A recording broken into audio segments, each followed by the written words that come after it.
Well, joining me live now in the studio is Chioma Onyenucheya-Uko. She's the chairperson, FIDA Abuja branch. I hope I did not murder your name. I've kept you waiting for so long, and we do apologize. But thank you for your patience. Thank you very much for having me. So, I mean, you've had a long day. You had your week flagged off, I believe, yesterday.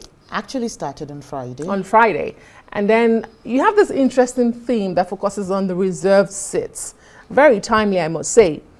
But, I mean, what gives you the assurance that Nigeria is ready to have more female representation? And I ask you this because this is not the first time, it's not our first rodeo, clamoring for more women in politics. I think Nigeria is ready. And really, readiness is never measured in any tangible sense, except by driving a necessary discourse and galvanizing the necessary support, buy-in from the people. And what better buy-in can we talk about now? We have the deputy the Speaker of the House of Representatives frontlining this campaign, being the sponsor of the bill, the Reserved Seats for Women bill.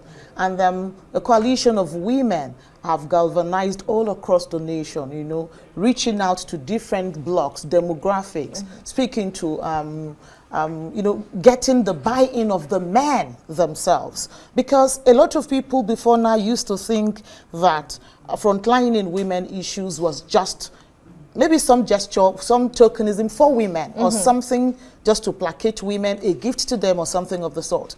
But consciousness is beginning to improve. People are beginning to understand that it is not, in fact, it is in the country's informed self-interest to ensure that women are brought into the table better than we have now. And I'll tell you what, I like that the conversation is even shifting from just governance or politics. It's going into the subject of economics. It makes economic sense. There is conversations around it from the point of cohesion, societal cohesion, to the issues of peace, to the issues of development and all of those. So if we look at this subject across all of these parameters, we are very more than ready, I think. Great, fantastic. So what do you say to people that, say, I mean, I listened to your speech and the sound bites that was used in that report by Godfrey. You highlighted the need for collaboration across board. Some would say we need he for she's. That's the men coming on board, which we've also talked about. But how about she for she's? Because there's that conversation about women themselves. I mean, look at our registered voters, for instance. Let's bring this to politics and election. We have a lot of women registered to vote in Nigeria. But we have also seen statistics that after voting, not many women vote for women. Apparently the results show that we are having the percentage we have in the National Assembly and in political offices. So what about she for she's? Are we having enough conversation around that? Women for women? I think we have many women for women. We are not looking at most of the background issues. How many of those women get opportunity to be fielded on credible platforms? How many of those women have the resources for the staying power through that journey? How many of those women, have gotten the right kind of mentorship, the right kind of sponsorship, and I'm not just talking financier now, to ready them for that journey?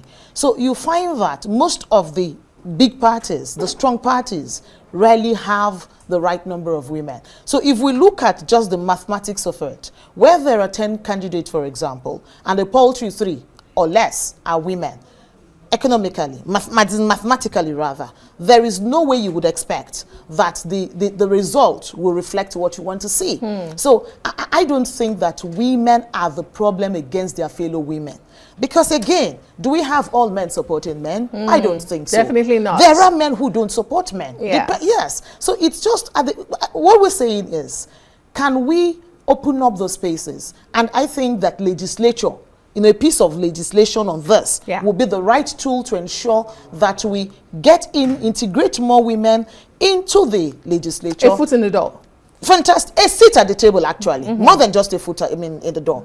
A seat at the table. And we take that, the result it will yield within the window that this bill is proposed to serve within the 16 years of the 4, election cycles, women would have gotten better, they would have improved in their understanding, belt capacity, expanded networks, including their financial base and all of those, ready themselves for better competitiveness in the political space. I mean, you make a valid point. We had an opposition party, the People's Democratic Party, over the weekend, have its controversial national convention, and we're yet to see any woman make that elective position. Perhaps we don't know, but I mean, we saw the convention, they were all men.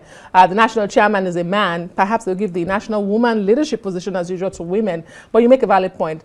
Let me then ask you, I mean, this is legislation. It's been done elsewhere. We are here clamoring for it, but there are those who still see it as tokenism. What do you say to people like that? I mean, how do you respond to critics that say power is not given? I mean, it's not served a la carte. It's taken. And so when you begin to talk about reserved seats for women, then it is tokenism. What's your response to people like that? So maybe the people need some historical enlightenment. Maybe they need to understand that women didn't get a chance to, participate in elections until as recently as 1954. And that was just even in the south and the eastern parts of the country. And it didn't happen until 1979 in the north.